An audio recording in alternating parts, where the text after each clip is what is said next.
That followed the motor vehicle that was carrying Chesa to hospital. I can confirm that the time he was being brought in to the hospital, it was as a result of intervention. He was actually, let me say, critically ill. The OCS had to call the officers of CID because she's only a custodian, but she had instructions that he should not be released. She insisted that this person is critically ill. He needs a treatment, because even after we brought medical documents to the CID, even after we showed them the documents from two previous days, when they took him back to the cell, they wrote in the OB that he has been brought back to the station without any complaint. Honestly, isn't this rogue?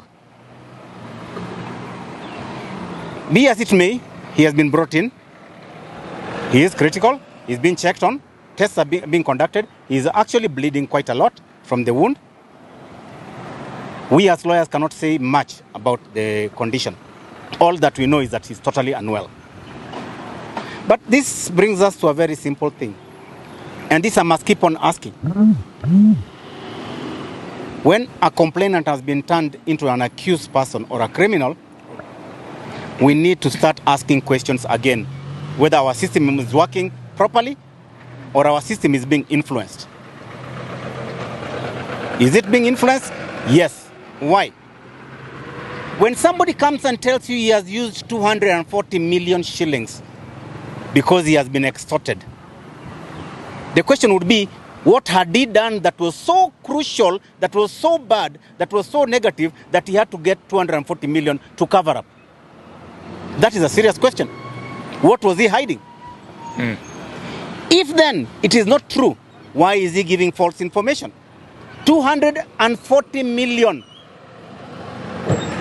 is 240 bundles of 1 million shillings each. How do you carry that? Does it have paper trail? Where did you get it from?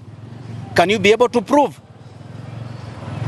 If you cannot be able to prove, then you have no case. And until this particular moment, the police have nothing. So I'll ask some, for me, it now cuts across the board. The people of Kakamega, question 240 million, where it came from.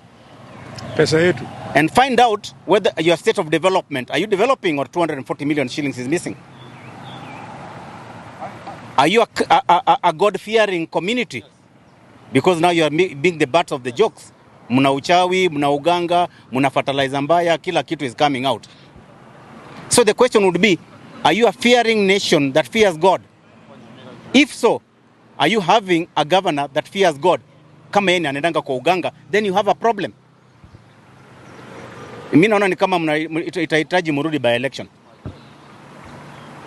Ama mtoe governor, lakini hiyo ndio mnajua.